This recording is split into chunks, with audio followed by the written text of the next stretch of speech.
Hello, family, friends, and fans. I'm Fletcher Roden, and this is AKA Fender RoadZ track by track. That's right. I'm going through my 2025 rap album. It's really going to be in the forefront for 2026, but technically it was recorded and released at the end of 25. So I'm going through it track by track, as I do all my records, and I'm giving you a chance to hear every song. There'll be a link underneath every video, as there is this one, of the pertinent song in question. And if you want to hear the whole record, you can go to the overview webisode of this little mini-series, and it'll have us the complete song list on YouTube. You can check it out for free. All right, let's see. This song is called Presser. Now, the title comes from, of course, the word we use now for a press conference. When, a politician is addressing the press corps, they call it a presser. But it used to be called a press conference. So I liked that, presser. I thought that sounded pretty cool. And my original idea was to have it be about a man and a woman, or a woman and a woman, or a man and a man. I don't care.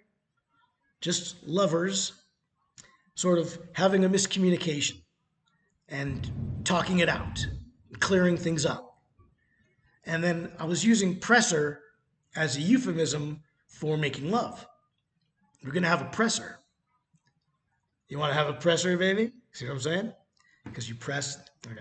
So that was the idea. The lyrics did veer more into the general, though, and into, people, the generalized divisiveness that we see a lot of in our world today.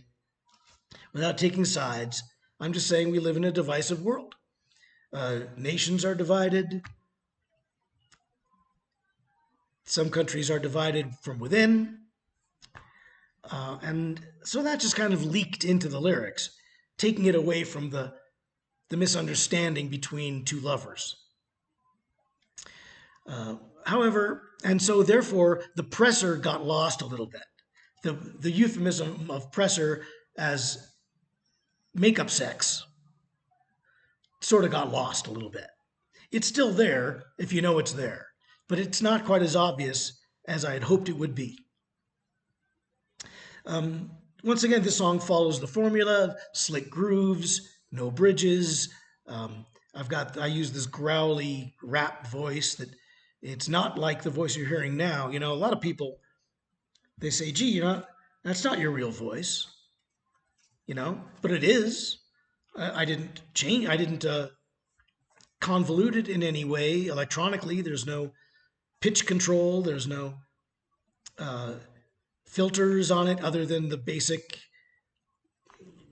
In fact, there are really very few filters on it at all.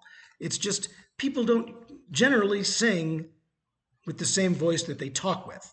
Lou Reed always did, but Paul McCartney never did. And Bob Dylan never did. And nobody does. You think Judy Garland went around saying, I want a sandwich? She didn't, Now, maybe that's more common in the rap world. Like, for example, Snoop Dogg. Snoop Dogg talks and raps kind of the same. But he's got such a cool voice. His voice, his speaking voice, is so well matched to rapping that he's well advised to use that voice to rap. And if I had his voice, I'd use it too. But I don't. So I went with a voice that's kind of Leonard Cohen-y. And it's consistent throughout the record. That's the voice of this. That's the voice of Fender RoadZ. That's my rap name, So I call the album AKA Fender RoadZ. And it's, it sounds just like the rest of the record. This record has a real consistency to it, a constancy. It's not all over the place genre-wise. It's not all over the place recording techniques-wise. Now, granted, most of my records aren't. I mean, I've got, a Latin sort of flavored record, one of the last ones from 2024, the first one from 2025, one of my most recent ones, City of Eternal Spring. It's got kind of a Latin feel to it. And the last two were a cappella records. They sounded different. So this is a rap album, and I like all my albums to have a certain kind of audio feel that's both unique to it and consistent throughout it.